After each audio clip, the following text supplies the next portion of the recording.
नमस्कार श्रोते हो, श्रीराम समर्थ. आज आपण हरिविजय ग्रंथाचा 31वा अध्याय बघणार आहोत. मागच्या 30व्या अध्यायात आपण सुवर्ण तुला पाहिली, सुंदर कथानक पाहिलं. आता ह्या अध्यायात हनुमंताची कथा आहे आणि फारच सुंदर आहे. मी तरी वाचताना मला फारच आनंद मिळाला. बघूया आपण आधी प्रथम प्रथेप्रमाणे 5 ओव्या वाचूया. श्री गणेशाय नमः. ओम नमो जी सद्गुरु पंचाक्षरा श्री ब्रह्मानंदा सौख्य समुद्रा तू परात पर सोयीरा नामरूपातीत जो नामरूप गुणवर्ण तुझे ठाई नाही तर मुळी हुन सच्चिदानंद घनपूर्ण हेही बोलणे नस आहे. अनंत ब्रह्मांडे कडोविकडी माया तुझी घडी मोडी परी तू तिकडे एक घडी न पाहसी विलोकुनी परी जीव पडिले अविद्येच्या फासात त्यासी उद्धारावया जगदीशा द्वारके माझी पुराण पुरुषा अवतरलासी म्हणून सांडोनिया योग निद्रा सगुण झालासी यादवेंद्रा मन्मथ जनका त्रिभुवन सुंदरा विश्वोद्धारा विश्वेशा. कृष्णाची स्तुतीच आहे नेहमीच पहिल्या 5 ओव्यात. श्रीधर कवी म्हणतात, तू तर परात पर सोयरा, तू ब्रह्मानंद, तू नामरूपातीत आहेस, सच्चिदानंद घन आहेस, पण तरी सुद्धा तू हे सगळं नाम रूप गुणवर्ण सगळं स्वीकारलंयस. कशा करता? खरं तर तू योगनिद्रेत असतोस. तू जी काही निर्माण केलीस माया, ती इकडे पृथ्वीची सारखी घडी मोडत असते बसवत असते, मोडत असते बसवत असते, 84 लक्ष योनी प्रसवत असते. पण तू त्याकडे जराही लक्ष देत नाहीस. पण तुझी जो भक्ती करतो असा भक्त जर कुठल्या अविद्येने फसला, संकटात पडला, तर त्याचा उद्धार करण्याकरता मात्र तू अवतार घेतोस. तसा तू आता इथे द्वारकेमध्ये अवतार घेतलेला आहेस. असं आधीच्या अध्यायात सत्यभामेचं कृष्णदान झालं आणि मग तुळशीपत्राने रुक्मिणीने कृष्ण सोडवला. आता हे जे नारद मुनी आहेत त्यांची इथे कथा आहे की माता नारद मुनी ज्यांनी हे सगळं आधीचंही घडवून आणलं ना, गेल्या अध्यायात जे आहे ते, ह्या सगळ्या स्त्रियांचे गर्वहरण करायला ते किती श्रेष्ठ आहेत हे सांगताना श्रीधर कवी म्हणतात की ते व्यास वाल्मिकांचे गुरु आहेत. ध्रुव प्रल्हाद जे त्यांचे परमभक्त आहेत, त्यांना अनुग्रहाने उद्धरलाय. त्यांच्याकडे 14 विद्या, 64 कळा अगदी त्यांच्या करतळामुळे आहेत आणि गायन कळा इतकी छान आहे की ब्रह्मा हरिहर डोलत आहेत. 4 वेद मुखोद्गत आहेत, सगळ्या शास्त्रात ते पारंगत आहेत आणि इतकं सामर्थ्य आहे की अख्खं त्रैलोक्य त्यांना वंदन करतं, त्रैलोक्य त्यांना मानतं आणि अख्ख्या त्रैलोक्यात त्यांचा संचार असतो. त्यांना कुठेही बंदी नाही झाला. भूत भविष्य वर्तमान ह्याचं सगळं ज्ञान त्यांना आहे.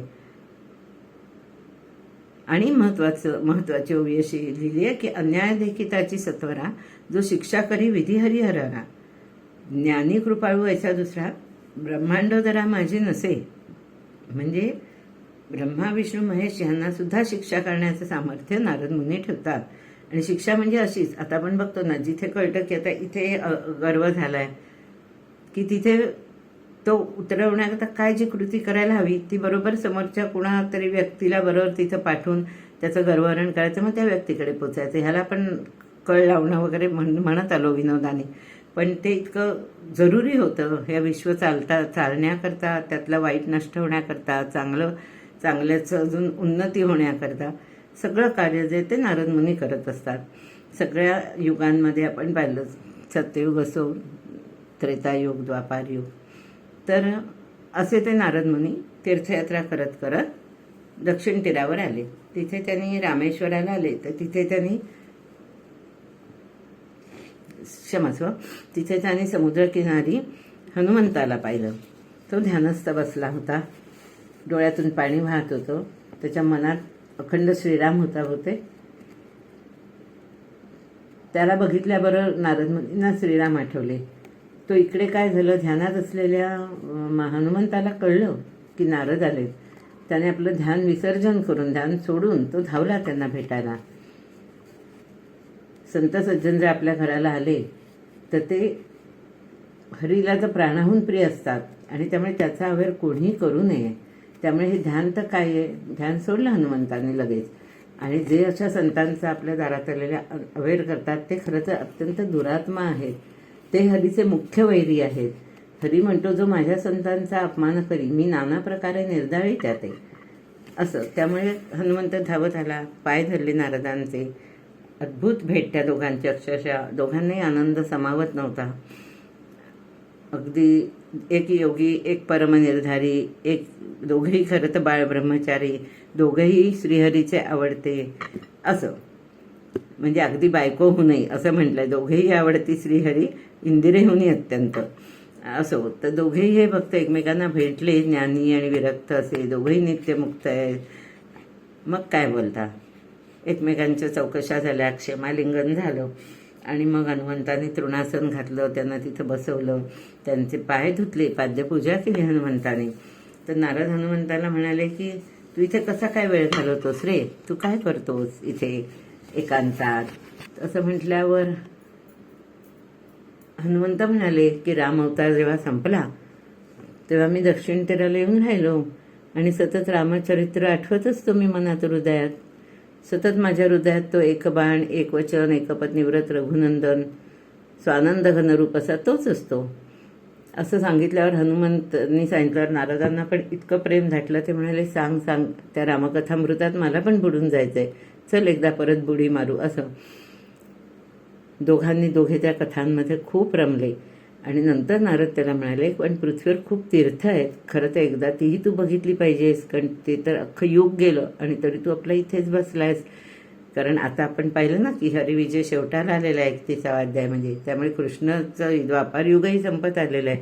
तोवर हा हनुमंत तिथेच बसलेला आहे दक्षिण तीरावर ध्यानस्थ. आपल्याला आपण समर्थांचे भक्त आणि उपासना म्हणणारे आहोत, त्यात आहे की नाही, निजधामासी जाता महाराम राजा, हनुमंत हा ठेविला याची काजा, सदा सर्वदा रामदासासी पावे, खळी गांजता ध्यान सांडो निधावे. तो कायम ध्यानातच असेल, पण रामाचा दास, रामाचा भक्त संकटात सापडला तर तो त्या क्षणी धावतो. त्यामुळे त्याची जागा त्या रामेश्वरच्या समुद्र किनारी, जिथे खूप काही इतिहास घडला रामायणातला, नाही का. असो, तर त्याला हे सल्ला देत आहेत की अरे नुसतं एका जागी बसून राहू नये, तीर्थाटन पण तितकंच महत्त्वाचं आहे. बघ तू सगळी तीर्थ फिरून बघ, सगळे आपल्या भूमीतली, असं सांगून निघून जातात. एवढंच बोलून नारद. त्याच्याही मनात येतं की चला आपण करायला पाहिजे तीर्थाटन. उठतो हनुमंत तिथून आणि निघतो. तिथून तो निघतो आता तीर्थाटनाला. इकडे नारद काय करतात, तिथून जे हलतात ते इकडे कृष्णाकडे येतात. कृष्णाला सांगतात, आल्या आल्या तो आधी पूजा करतो त्यांना आसनावर बसून. तर त्याच्यात काय केलंस तुम्ही, काय काय केलं, तर मी सध्या काय करताय असं थोडक्यात. तर ते म्हणतात की नारद म्हणे धुंडिले त्रिभुवन, कृष्ण तीर्थे करिता पूर्ण, सेतुबंधासी पावलं, तेथे देखील असे रामभक्त महायोगी वीर हनुमंत, काय वर्णू त्याचे गुणाद्भुत, ऐसा विरक्त दुसरा नाही. तो तीर्थे करीत यादवेंद्रा, येईल तुमच्या निजन करा, हरी शोधिता या ब्रह्मांडोदरा, ऐसा दुसरा न भेटे. तो तुम्हाला शोधत येणार आहे, कारण मी त्याला तसं सांगितलेलं आहे, भूत भविष्य जाणतात नाही की आता मी आज्ञा केले तर तो निघणार तिकडून हनुमंत होतं. ते कृष्णाला सांगतात, बघ इतका मोठा भक्त तर तुला जगात शोधून मिळणार नाही आहे. तर नुसतं हे म्हटल्यावर कृष्णसुद्धा नारदांना अगदी गळ्यात मिठी घालतो आणि आनंदाश्रू येतात त्याच्या तोंडात आणि म्हणतात सांगा ना मला अजून त्याच्या गोष्टी सांगा, मला पण किती वाटतंय की कधी त्याला भेटावं. नारदा ऐसिया भक्तावरून वाटे ओवाळून टाकावा प्राण, सद्गत झाला जगज्जीवन, मग ब्रह्मानंद बोलेला की तो येणार नक्की तीर्थाटन करत करत आणि तुम्हाला भेटणार तो. त्याप्रमाणे इकडे निघालेला हनुमंत दक्षिण मानस सगळं पाहिलं आणि गौतमी तीराला आला. तिथे त्र्यंबकाचं म्हणजे त्र्यंबकेश्वर ज्योतिर्लिंगाचं दर्शन घेतलं. तिथून पंचवटीला आला. पंचवटीला आल्यावर एकदम त्याला गही भरून आलं की तो म्हणाला इथे माझ्या स्वामींनी राहून दंडकारण्य उद्धरलंय सगळं. मग पुढून परत ती दंडकारण्यातनं पश्चिम मार्गाने निघाला आणि तो द्वारावतीला आला. आपण बघतो ना की नाशिकवरून लोक गुजरातमध्ये येतात, जो काही रस्ता असेल पश्चिमेकडे सरळ जायचा तसे ते आले. तर जेव्हा त्यांनी द्वारका पाहिली तर त्यांना असं वाटलं अयोध्यापूर्वी पाहिली तशीच ही नगरी दिसते. सगळे कळस तसेच आहेत, रत्नखचित गोपुरं तशीच आहेत, मंगळवाद्य तशीच वाजतात, चित्रविचित्र मंदिरं सगळी आहेत, सगळीकडे ती नीलरत्नांचे मोर आहेत. हे सगळं अगदी अयोध्येसारखंच दिसत आहे. दारोदारी पाचूचे रावे आहेत म्हणजे पोपट आहेत आणि ते पक्षी आवाज पण करतात स्वतः. अहोरात्र ते डोलत असतात. सगळं बघून त्याला इतकं नवल वाटलं आणि तो चालत चालत गोमती तीरावर येऊन टाकला. तिथे काही ऋषी ध्यानस्थ बसले होते. हनुमंतांनी जरा वेळ विचार केला आणि त्यापैकी एका ऋषींना त्यांनी विचारलं की हे काय आहे नक्की. म्हणजे समोर उभा राहिला, स्नान संध्या स्वतः केली आधी गोमती, श्रीरामाचं ध्यान केलं काही काळ आणि मग सगळ्यांना हात जोडून विचारला की म्हणे ह्या नगराचे नाव कोण, सांगावेची आम्हा ते. कोण राजा नांदतो येथे, काय नाम तीर्थाते, देखोनी विचित्र वानरा ते आश्चर्य ऋषीचे वाटत. हा प्रश्न एवढा हा माणूस, हा वानर आहे पण हा बोलतोय आणि हा चतुर आणि पंडित वाटतोय, कोण कोणाच ठाऊक. पण उत्तर देतात ऋषी सगळे, सांगतात त्याला हे काय आहे. तर म्हणे ही द्वारावती आहे, इथे यदू वंशातला राजा आहे, जो पूर्णावतार आहे 8वा विष्णूचा. आणि ही नदी आहे, ही गोमती नदी आहे. हेच त्याच्या पुढे ते चक्रतीर्थ आहे, इथे प्राण्यांच्या जर अस्थी आल्या तर त्याचे चक्र होतात. असं सगळं ब्राह्मणांनी सांगितलं. त्या ब्राह्मणांना नमस्कार केला हनुमंतानी आणि निघाला पुढे चालत. तर चालता चालता त्याने खूप फळांनी लगडलेले वृक्ष पाहिले. झालं, मारुतीरायांना भूक लागली, उंच उडी घेतली आणि एका झाडावर जाऊन बसले. भरपूर फळं असलेल्या झाडावर बसले, यथेच्छ फळं खाल्ली आणि मग मोठमोठ्या तरुणच्या शाखा मोडून फळे झोडून टाकली. म्हणजे अशा शाखा हलवून हलवून हलवून त्याची फळं पडू दिली खाली. मग ती सगळी फळं उचलून घेतली आणि आधी तर वनरक्षकांवर मारली, कारण ते त्याचं हे सगळं कृत्य बघून धावून यायला लागले ना. तर त्यांना मारायला पण त्यांनी त्या फळाचा वापर केला आणि वाकुल्या दाखवल्या, उड्या काय मारल्या, गोल काय फिरला, सगळं म्हणजे जेव्हा आपण माकड चेष्टा म्हणतो ना, त्या सगळ्या हनुमंतांनी तिथे केल्या. सगळं त्यामुळे म्हणजे वन ते जे काही होतं फळांचं ते जणू उद्ध्वस्त झालं. त्यांनी त्याला विचारलं की अरे तू का बाबा हे विध्वंसलंस एवढं दिव्य वन. आता तुला आमचे राजे आहेत, त्यांचे जे पुत्र आहेत प्रद्युम्न, सांब, हे लोक येऊन तुला आता भरपूर ठोकणार आहेत, मारणार आहेत. मग हनुमंतांनी विचारलं त्यांना की कोण इथे राजा राहतो, नाव काय त्याचं. तर ते वनरक्षक म्हणाले इथे ना राम आणि श्रीपती अतिपुरुषार्थी बंधू दोघे, राम आणि श्रीपती म्हणून दोघं बंधू राहतात. असं म्हटल्याबरोबर आणि ते कसे आहेत तर ते म्हणजे वज्रदेही आहेत दोघंही आणि पुरुषार्थ आहे त्यांच्यात भरपूर. असं म्हटल्यावर मारुती म्हणतात राम तर एकच आहे, दाशरथी सूर्यवंशी अवतरलेला, यदुवंशात नाही. आणि माझ्या रामाचा नामधारी कोण हा आहे इथे पृथ्वीवर, लवकर सांगा मला, बघू दे तरी त्याला. तर माझा राम कसा आहे, पाषाणाला पाय लागला तर ते स्त्री केली, उद्धरली. नंतर माझ्या रामाचं नुसतं नाव गणिका घेतल्यावर गणिका उद्धरली. नंतर रावणाला मारलं माझ्या रामाने, सगळ्या देवांना सोडवलं आणि एका जानकीला वगळून सगळ्या स्त्रिया त्याला कौशल्य समान होत्या. तो माझा राम, इथे कुठला आलाय राम. असं म्हटल्यावर ते जे सगळे वनरक्षक होते ते म्हणाले बरोबर आहे, आम्ही सुद्धा पूर्वी हा राम ऐकला, ज्याला म्हणे दशरथाने घराबाहेर टाकला आणि सगळे त्याच्याबरोबर काय माकडांचाच मेळावा असायचा. तो काय सीते म्हणत सगळ्या वृक्षपाषाणांना आलिंगन काय देत होता वेड्यासारखा. आमचा बळीराम तसा नाही, तो एकदम बळकट आहे, यदुवंशी अवतारलाय, ईश्वराचाच अवतार आहे. असं नाव ठेवल्याबरोबर रामाला हनुमंत तत्क्षणी इतके क्रोधायमान झाले की म्हणे दाखव कुठे तो, बघूनच घेतो मी तुझा कोण राम आहे तो. असं म्हणून त्यांनी असा जोरात पाय आपटला. राग क्रोध अनावर झाला. ते म्हणे हे द्वारका नगरी पालथी घाली न समुद्री, पुच्छ आपटिले धरणीवरी, प्रतिशब्द अंबरी उठला. सगळ्या आजूबाजूच्या पंचक्रोशीत त्यांनी जो पाय आपटला ना त्याचा आवाज उठला. ते बघितल्यावर हे सगळे वनकर होते, पळत गेले कृष्णाकडे. तेव्हा कृष्ण नुकतंच स्नान संध्यादी सगळं कर्म करून देवाची पूजा करत बसला होता. शांतपणे स्वतः पूजा करायचा कृष्ण देवतांची. मग आता सगळे भक्त जमावून म्हणे एकदा कृष्णाला विचारायला लागले होते खरं तर की तुम्ही स्वतः, तुम्हाला सगळं जग वंदन करतं, तुम्ही जगज्जीवन कैवल्यदानी असे आहात आणि तुम्ही कोणाची पूजा करता. असं बघणारे लोक, अगदी नित्यनेमाने तो करायचा ना, तर बघणारे सगळे लोक विचारत होते. मग कृष्णाने काय सांगितलं तर म्हणाला चला दाखवतो तुम्हाला. मग त्याने आपल्या देवाचं देवघराचं दार उघडलं. सगळे भक्तजन आत आले बघायला. इतका सुंदर म्हणे रत्नजडीत देवारा होता आणि सगळ्या आत मूर्ती होत्या, खूप मूर्ती होत्या त्या देवाऱ्यात. अशा सगुण म्हणजे दैवतांच्या, आपण विठ्ठल रखमाई रामकृष्ण सीता लक्ष्मण ठेवतो तशा. लोक सगळे भक्त आत जाऊन आश्चर्याने बघतात, इतक्या सगळ्या मूर्ती कुणाच्या बरं कृष्ण पुजतोय. तर कोण आहेत? तर प्रल्हाद नारद पराशर व्यास वाल्मिक सनत कुमार अंबरीश रुक्मांगद हरिश्चंद्र मूर्ती सुंदर भक्तांच्या. भीष्म दाल्भ्य शुक शौनक ध्रुव धर्म भीमार्जुनादिक भरत विदुर गुहक परमसात्विक भक्तमूर्ती. बळी उपमन्यू विभीषण उद्धव अक्रूर वायुनंदन सुग्रीव जांबुवंत वालीनंदन. या सगळ्यांच्या मूर्ती सगुणा भक्तांच्या.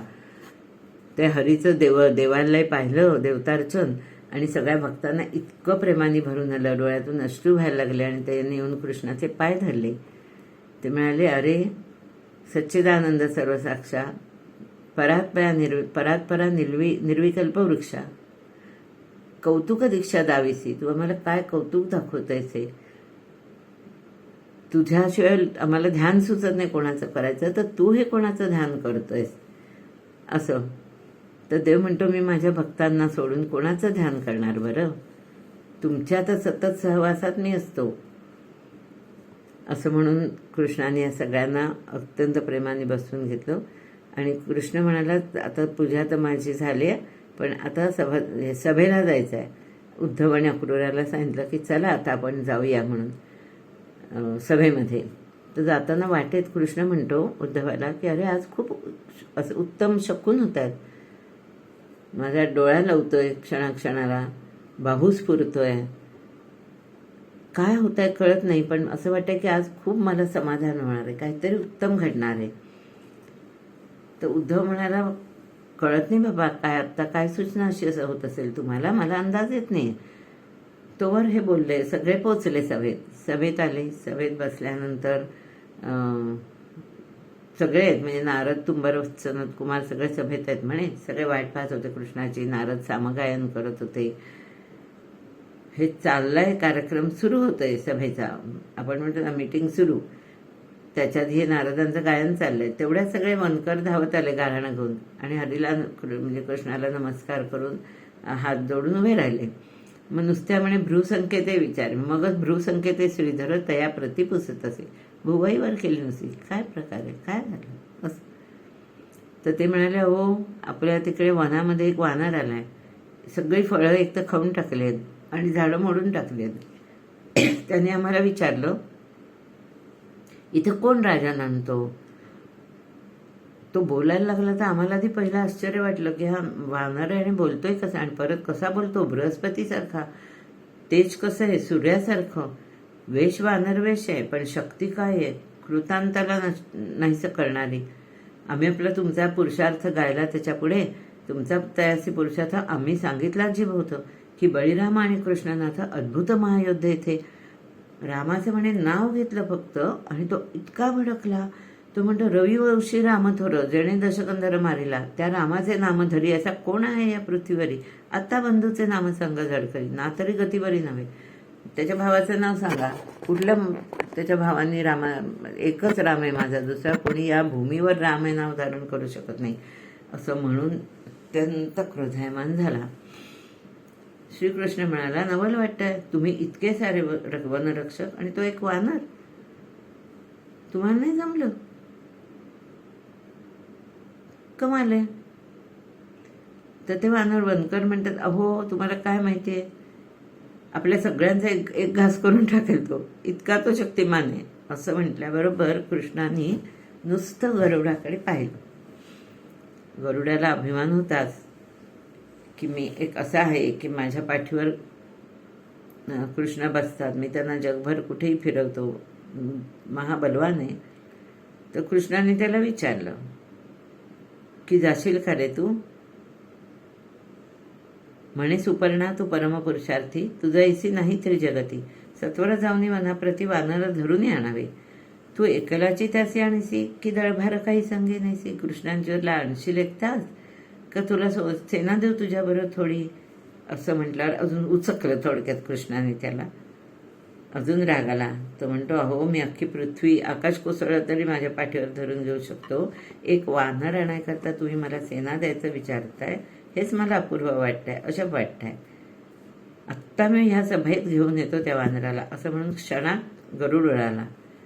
जोरात निघाला आणि आला इकडे वनात. बघतो तो पाठमोरा बसलेला आहे मारुती, फळं झेलतोय कौतुकाने आणि एकीकडे मुखाने रामाचं नाव घेतोय. तर गरुड येऊन म्हणाला, काय रे वानरा, सगळं वन विध्वंस केलंस तू, सगळ्या वनकरांना पळवून लावलं, सगळी फळं खाल्लीस, इतका परम अन्यायी असा तोस, तुला चांगली शिक्षा लावायला हवे म्हणून मी आलोय. असं म्हटल्यावर हनुमंताने जरा विचित्र म्हणजे वक्र हास्य केलं, म्हणे हास्य वक्र बोलला. आपण तिरकं बोल छद्मी हसतो म्हणतो ना आपण, तसं छद्मी हसला आणि त्याला म्हणाला, तू मोठे मोठे पुरुषार्थाच्या गप्पा करतोयस, तुझं नाव काय ते सांग मला, कोणी तुला पाठवलं ते सांग. तर गरुड म्हणाला, माझा पुरुषार्थ सगळ्या त्रिभुवनाला माहिती आहे.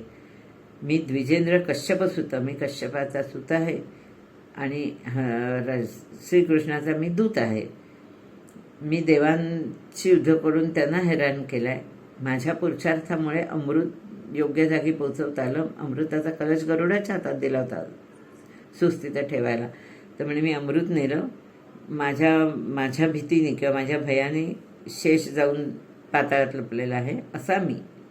असं म्हटल्यावर लगेच हनुमंत म्हणाला, अच्छा असं आहे का, स्वतःची स्वतः स्तुती करतो ना तो शतमूर्खांहून शतमूर्खाने अज्ञानी असतो. बळ, यश, कीर्ती, धर्म, पुरुषार्थ, विद्या ह्या सगळ्यात आपलं आत्मस्तुती केली ना तर मग ते सगळं फुकट आहे, तू तसा दिसतोयस. मग गरुड म्हणाला की अरे तुझा मरण समय जवळ आलाय म्हणून तू असं बरळतोयस.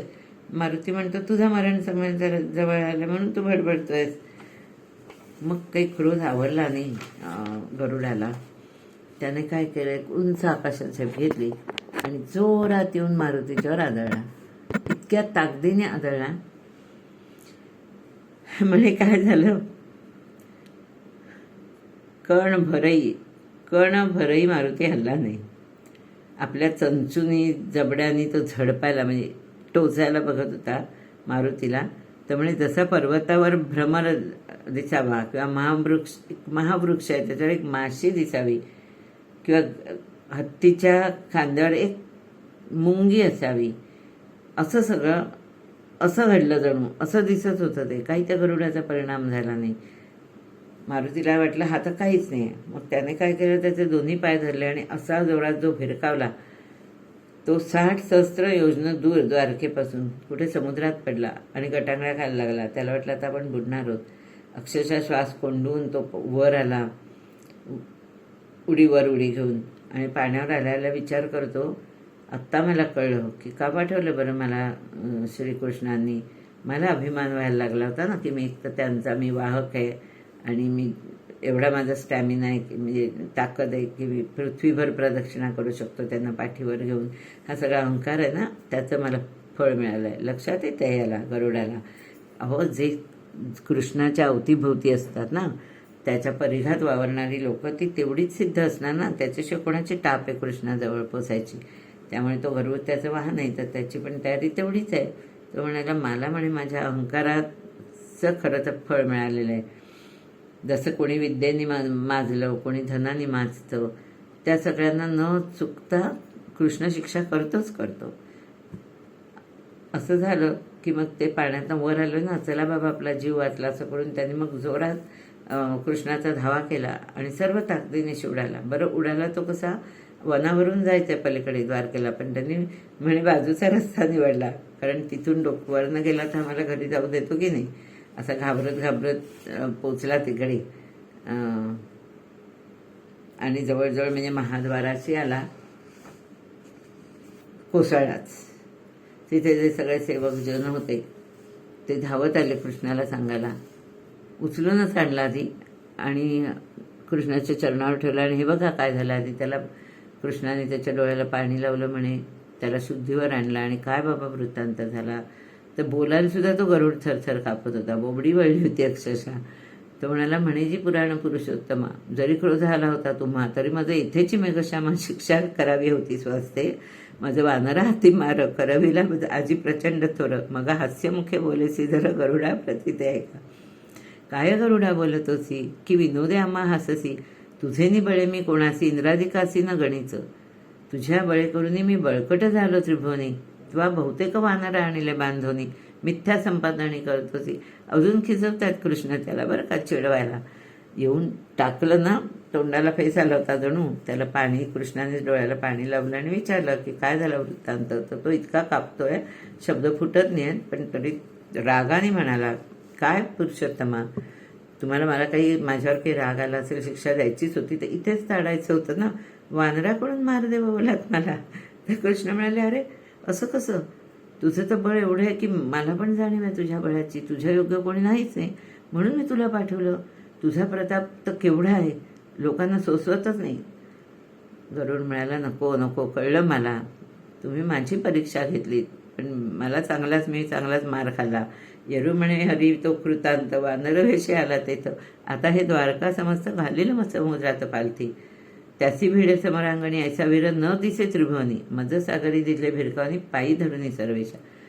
कोणीही या त्रिभुवनात त्याला भिडणारा वीर नक्की नाहीये, असं ह्याने गरुडाने सांगितलं कृष्णाला. आता नारदाकडे पाहिलं कृष्णाने, दोघं हसतायत. नारद आपली उगाच शेंडी खाजवत आहेत, डोक्यानं हात फिरवत, म्हणजे आपलं लक्षच नाही आहे काय चाललं, कुणास ठाऊक असं दाखवत आहेत, आणि कृष्ण हसतायत. मग ते म्हणाले की, नारद म्हणे, नाम सांडिल्या म्हणा तो कदापि न जाया येथून. हरी म्हणे, बळकट आमचा सुपर्ण, त्याची गती हे झाली. मग बळरामाला म्हटलं, मग त्यांनी बळरामाला सांगितलं, आता काय करावं बाबा, काय करावं विचार, कोणाला पाठवावं. इतका चिडला बळराम आणि म्हणाला, मी आत्ता जातो मारायला, एका घावात त्याला चूर्ण करून टाकतो. तोवर प्रद्युम्न, हरीचा मोठा पुत्र कृष्णाचा, तो म्हणाला, नाही नाही, एक वानर मारायला तुम्ही कशाला यायला हवं, मला आज्ञा करा, मी क्षणात धरून आणतो. त्याचा पण गर्व पाहिला कृष्णाने, आणि कृष्णाने त्याला आज्ञा दिली प्रद्युम्नाला, सगळ्यांनाच, त्याच्या पुत्रांना, म्हणजे प्रद्युम्न तो साम बजवता, दोघा पुत्रांना आज्ञा जाते, जंबंतीचा होता ना पुत्र झालेला साम, सगळ्यांना आज्ञा दिली की तुम्ही जायचं तर युद्धाला, पाहिजे तेवढी सेना घेऊन जा बरोबर. मग ती चतुरंग दळ सिद्ध झालं इकडे, आणि त्याच्याबरोबर सगळे समुद्रातली हे यादव निघाले सैन्यात. समुद्र तीराला आले, बघतात तर एवढा बलभीम, त्याच्याकडे बघून सगळ्यांना आधीच कापरं भरलं. खरं तो उन्मनी अवस्थेत, ध्यानात, आणि पाठमोरा बसला होता, म्हणजे समुद्राकडे तोंड करून अत्यंत ध्यानावस्थेत होतात. आणि नुसतं ध्यानावस्थेत नाही म्हटलं तर ध्यान लागलंय, पण काहीतरी उगाच स्वतःची स्वतः खोडी काढतोय, स्वतःची स्वतः पाठ कुरवाळतोय आणि दंड थोपटतोय, असं सगळं चाललंय. सगळे यादव त्याला म्हणाले की, रामाचे नाव सोडवितोसी मरकटा, तुला बहुत मांडिल्या चेष्टा, आता तुला आम्ही बरोबर शिक्षा लावतो, तू खूप चेष्टा केलीस, नुसतं रामाच्या नावावरून एवढा मोठा गजब केलास. तर हनुमंत हसायला लागला. इथे तर म्हणे केवढे वीर आलेत, अत्यंत आलेत. आता मला वाटत नाही खरं तर तुमची कुठल्याही, नुसते बडबडत आहेत, पण तुमची काही गती बरी दिसत नाही मला. मग हनुमंत म्हणाला, हनुमंताने विचारलं, तुमच्यात मुख्य कोण सांगा मला. असं म्हटलं, प्रद्युम्न म्हणाला, मी आहे, माझा प्रताप अद्भुत आहे. मग त्यांनी वडिलांचा प्रताप सांगायला सुरुवात केला, कारण श्रीकृष्णनाथ माझा पिता आहे म्हणे, त्याने बालपणी कित्येक दैत्य मारलेत, अग बक केशी, तसंच जरासंध कौसालाही मारून टाकलेलं आहे. द्वारकेत इतकी लीला रचले त्यांनी, नरकासुराला मारलेलं आहे, त्याच्याकडनं सोडवलेल्या 16 सहस्त्र पत्नी आणल्यात, त्यांच्याशी विवाह मांडलाय, त्यांना मानाचं स्थान दिलंय. असं हनुमंत, ठीक आहे, पण एवढं सैन्य गुण कशा करता आलाय. तर म्हणे, एकदाच अवघे जण आले मारावया लागून. पण हनुमंत म्हणतो, ठीक आहे, तुम्ही युद्ध करायला घ्या, पण मला विचाराल ना तर तुमच्यासारख्या छोट्या लेकरांशी युद्ध करणं म्हणजे मला फार कमीपणा वाटतोय. मला वाटत मी तुमच्याशी युद्ध करूच नाही, तुम्हा लेकरांची युद्ध पूर्ण लाजे मन करावया. तव ते म्हणती रे वानरा, आगळे बोलसी पाले पाय खायला, तुझं आता धाडू मृत्यू पुरा, तरीच कृष्णाचे कुमार म्हणून नाव लव, कृष्णाचे पुत्र ना. सांगे वडिलाचा अभिमान, तो एक मूर्ख दासबोधातली मूर्ख लक्षणातली ओवी वाटली, आठवली एकदम आता. तर ते म्हणाले, कृष्णाचे पुत्र ना आम्ही, आता सज्ज तुझ्याशी युद्ध करायला. सगळ्यांनी धनुष्य बाण योजले. बाणांचा नुसता हनुमंतावर येऊन पाऊस पडला. त्याच्याकडे बाण आले की वाकुल्या दाखवत दाखवत त्यांनी ते बाण असे तृण तोडावं तसे तोडून टाकले. पण त्याच्यावर काही परिणाम होत होता. पर्वतासारखा तो अचल होत होता. आणि हे दृश्य बघून देव मात्र वर्ण पुष्पवृष्टी करायला लागले. मग हे यादववीर काय म्हणाले, चला ह्या वानराचा पुच्छ तर आपल्याला सापडलाय, म्हणून ते पुच्छाशीच खेळायला लागले आणि मजा म्हणून ताकदीने ते पुच्छ ओढायला लागले. एक म्हणाले की आता हे ह्याला खालता पाडावा हे पुच्छ ओढून. दुसरे म्हणाले नाही, असंच पुच्छाला ओढून आपण त्याला सभेला घेऊन जावं. असं म्हणून एकमेकांना मिठ्या मारतात आनंदाने आणि हातात घट्ट मारुतीचं शेपूट पकडून ठेवलाय. जसजसं हे कृष्णकुमार म्हणजे प्रद्युम्न आणि साम ती शेपटी ओढायला लागले तर शेपटी वाढत वाढत गेली आणि द्वारकेत शिरली. म्हणजे ते धावतात पुढे पुढे, शेपटी वाढते. हा हनुमंत तिकडेच आहे, बाहेर कुठे वनात बसलाय, तिकडे शेपटी चालली पुढे बघतो.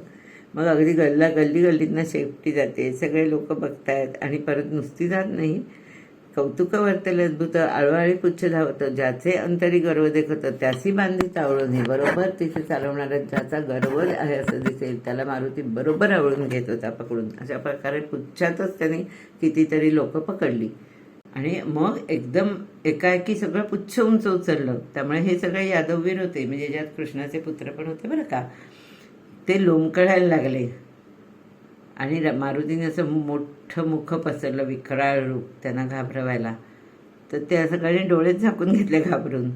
हनुमंत त्यांना म्हणतं, का रे युद्धाला आला होता ना माझ्याबरोबर, करा ना युद्ध, तुमच्या हातातले शस्त्र गळताना दिसत आहेत. तर सगळ्यांनी डोळे मिटले आणि हळूच एकमेकांना म्हणतात, ह्याला प्रतिवचन देऊ नका, नाही तर हा इथेच आपल्याला गिळेल आणि सगळा अनर्थ ओढवेल पूर्ण. मग ते म्हणतात, मनात म्हणतात, कोणी म्हणतं आपल्याला गर्व झाला ना म्हणून ईश्वराने बरोबर आपल्याला हा वानर पाठवलेला आहे. एखादा ईश्वरच आलाय वानर वेशाने, आपला कृतांतच आहे तो, म्हणजे काळच आहे जणू, तो आपल्याला नेणार आहे. मग एकमेकांना खूण करून सांगतात, काही कोणी बोलू नका, काही करून आपला प्राण वाचवा. एखाद दुसऱ्याने असं प्रयत्न केला की हळूच मिठी सोडवली, म्हणजे त्या वळसा आपला सोडून खाली पाण्यात उडी घेतली. मारुतीने आपलं शेपूट पाण्यात समुद्रात बुडवलं आणि तिथेही त्यांना पकडलं आणि वर उचलवलं. ते असे हलतायत नुसते आणि घाबरून गेलेत. धारीचा धावा केला की बाबा रे सोडव आम्हाला. अक्षरशः म्हणजे सगळ्यांनी जेव्हा अत्यंत कळकळून कृष्णाचा धावा केला, म्हणजे त्यात कृष्णाचे पुत्र आहेत आणि सगळं यादव सैन्य आहे, सगळ्यांनी धावा केला. तो पोचला कृष्णापर्यंत आणि मारुतीला बुद्धी झाली आणि त्याने काय केलं की त्यांना सोडलं.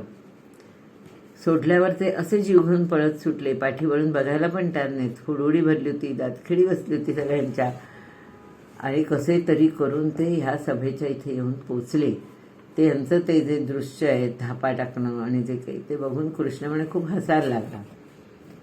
सगळ्या यादवांनी येऊन सांगितलं की अरे बाबा, हा अजिबात कोणालाही सावरणारा नाहीये बरं का, वानर वेश आहे, पण तो खरंच काळच आलाय बहुतेक, की यमच आलाय न्याला, असं म्हटलं. त्या सगळ्यांच्या देखत कृष्णाला काय माहीत नव्हतं काय झालंय, पण कृष्णा सगळ्यांच्या देखत नारद मुनींना म्हणाला की आता काय करावं बरं आपण. असं म्हटल्यावर नारदांनी एक टाळी वाजवली आणि म्हणाले, खरं सांगू का, नावं सोडावं. कृष्णाने एक प्रश्न विचारला की आता आपण काय करावं या वानराला आवरण्याकरता. तर नारदांनी अगदी सहज टाळी वाजवत उत्तर दिलं, नाव सोडा. श्रीकृष्ण बघतच राहिले.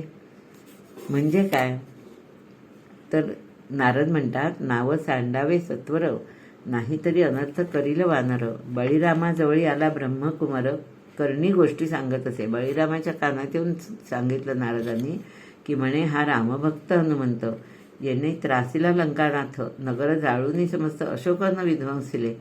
लक्ष्मणासी लागली जेव्हा शक्ती, गिरिद्रोण आणीला नुगवता भगवती. 100 गावे अपांपती, ढेंगे माझी उडाला.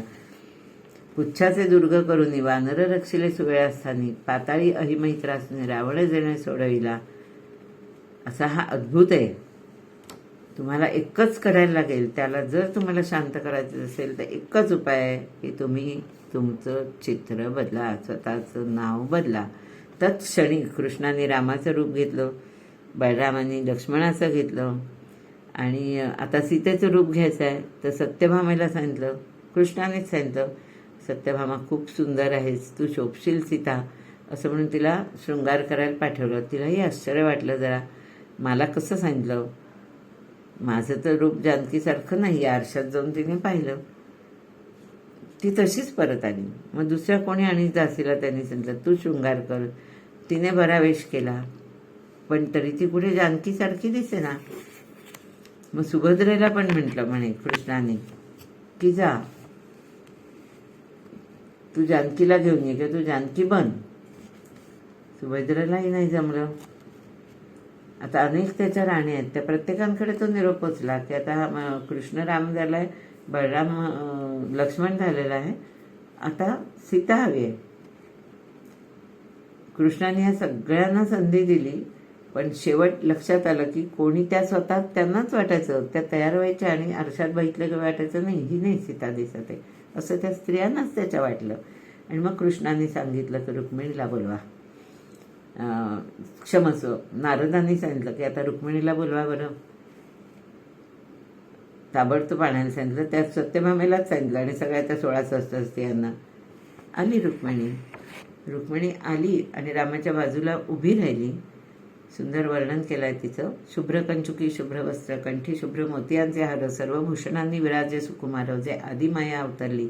मग सत्यभामा बोले वचन, तुम्हासी बोलवितो जगत जीवन, एकताची अवश्य म्हणून हंसगती चालली. सभामंडपी येऊन अर्धांगी बैसली विश्वजननी, राम मेघवर्ण हे सौदामिनी, अक्षय प्रभा झळकत असे. मग सर्वेश्वर म्हणे गरुडाते, आता घेऊन येई तया ते. ती लगेच सीता म्हणून शोभली. बरोबर दिसल्यावर तो रामाचा दरबार सगळ्यांच्या डोळ्यांना जाणवला. आधी रामकथा झाल्या ना, त्यांनी रामाच्या कथा ऐकलेल्या आहेत द्वारकेत लोकांनी आणि गोकुळात. हां हे बरोबर दिसत आहे सगळे म्हणाले. म्हटल्यावर गरुडाला सांगितलं की जा तू बोला होतं. गरुड म्हणाला, नाही रे बाबा, मी पुढ्यात पण नाही जाणार, तो माझा प्राण घेईल. मग कृष्णाने त्याच्यात मुलांना सांगितलं लढून आलेला, म्हणजे प्रद्युम्न साम वगैरे. तर ते म्हणाले नाही तो तर आम्हाला सागरात बुडवेल. मग कृष्णाने अक्रूर आणि उद्धवाला आज्ञा केली, तुम्ही जा बरोबर. असं करता करता मग गरुड, अक्रूर, उद्धव आणि ह्याचे दोन्ही पुत्र असे सगळे आले, बोलवायला आले याला. आता जवळ आले जेव्हा मारुतीच्या, तेव्हा गरुड जायला नाही तयार बरोबर. तो म्हणाला मी नाही बाबा. तो उद्धव आणि अक्रूरांना म्हणाला तुम्ही जा. मग उद्धव आणि अक्रूर ते परमभक्त आहेत ना कृष्णाचे, त्यांनी येऊन साष्टांग नमस्कार घातला आणि सांगितलं की तुम्हाला अयोध्यापती बोलावत आहे. एवढा शब्द ऐकल्याबरोबर इतका आनंद झाला आणि त्याने येऊन त्या दोघांना घट्ट आलिंगन दिलं. मारुतीने रडायला लागला आणि चला चला लवकर दाखवा माझा राम मला, असं म्हटलं. आणि त्यांना धरून खेचून जवळजवळ तो घेऊन आला, समोर आला. पुढे जातोय बरोबर आणि गरुड पुढे जातोय सांगायला का की बाबा एकदम तयार राहा, कारण समोर जर लगेच दिसला नाही राम तर हा किती शोभेल काय करेल माहीत नाही. झाला की नाही तिकडे हरिराम ते तर बघायला हवं, नाही तर सगळा अनर्थ होईल. असं म्हणून तो भराभर गरुड पुढे आला आणि त्याने येऊन सांगितलं. आणि नुसतं एवढं नाही चालणार आहे, द्वारका अयोध्या व्हायला हवी हे पण सुचलं. मग द्वारकेची पण अयोध्या केली, म्हणजे अगदी अयोध्याच दिसेल असं केलं. आणि तिथल्या त्या स्त्रिया त्या रामनाम घेत आहेत, जाता येता मोठाले मंडप घातले, तिथे सगळं रामाच्या नावानेच स्तुती चाललेली आहे. असं सगळं दृश्य त्या द्वारकेत तयार झालं. आला राम आणि समोर पाहिलं आपल्या सद्गुरूंना आणि तिथल्या तिथे लोटांगण घातलं. पूर्ण रामानी म्हणजे कृष्णाने त्याच्या डोक्यावर हात ठेवला, त्याला कुरवाळलं, त्याला आपल्या गळ्यातला मोत्याचा हार घातला. बाजूला बसलेली सीता, तिच्या चरणावर मारुतीने माथा ठेवला. लक्ष्मणाकडे पाहिलं. सगळे हे चित्र बघतायत बरं का की काय चाललंय. नुसता राम दिसल्याबरोबर तो मगाशी पेटलेला प्रचंड कृतांत वाटणारा, काय वाटणारा हनुमंत कसा झाला एवढासा, इतका नरम अक्षरशः. मग कृष्ण काय म्हणाला की हनुमंता, तू हृदयात आठव बरं रामावतारातली गोष्ट. मी तुला तेव्हा म्हटलं होतं की द्वापारयुगी कृष्ण अवतार तई तुझं भेट देईन साचार. मग बोले निरालोद्भव पुत्र होय साचार स्वामी हा. की हा आठवत आहे मला, तुम्ही सांगितलं होतं की तू ध्यान करत बस, कारण ना तू चिरंजीव आहेस ना, जोवर हे युग आहे कल्प आहे तोवर हनुमंत आहेस, त्यामुळे तू असशील, पण मी तुला माझ्या पुढच्या अवतारात पण नक्की दर्शन देईन असं मी तुला सांगितलं होतं की नाही. असं गोड बोलले कृष्ण आणि पटलं, हो तुम्ही मला सांगितलं होतं.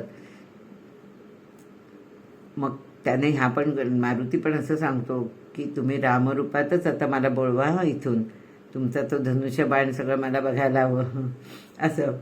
तर कृष्णाने त्याची स्तुती केली, म्हणजे रामाने, इथे कृष्ण म्हणतच नाही श्रीधर कवी, रामाने म्हणे स्तुती केली. मग नाना उपचार येतात होता रामे गौरविले हनुमंता, म्हणे तुझे उपकार वायुसुता कदा काळी न विसरे मी, तुवा लंकेची केला प्रताप पूर्ण, ऐकताची चकित होय त्रिभुवन, तू माझा आवडसी जैसा प्राण, नावडे आना पदार्थ.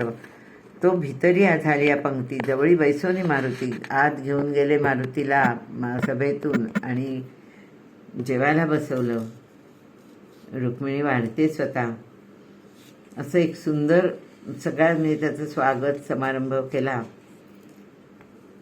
मारुतीला तो म्हणाला की मी होईन अर्जुनाचा सारथी, तू ध्वजस्तंभी बैसे प्रीती, भुभार निश्चित उतरू हात. मी आता का अवतार घेतलाय, हा दुसरा अवतार आहे ना, त्याचं कारण सांगतो. जेवण झाल्यावर सांगितलं, रामरूपातच सांगितलं की आता तुला एक काम आहे मारुतीला, की तू अर्जुनाचा सारथी व्हायचा आहेस, कारण अजून भुभार आहे राक्षसांचा आणि आपल्याला तो निर्दळायचा आहे, तो नाहीसा करायचा आहे, हा भुभार उतरवायचा आहे. असं म्हटल्यावर मारुती म्हणाला अवश्य अवश्य, म्हणून त्यांनी साष्टांग घातला त्या रामपंचायतनाला आणि पुढे तीर्थ पाहायला तो निघून गेला. मग नारदही म्हणाले की आता मी पण जातो तीर्थाटनाला, असं म्हणून दोघेही जण द्वारका नगराच्या बाहेर पडले.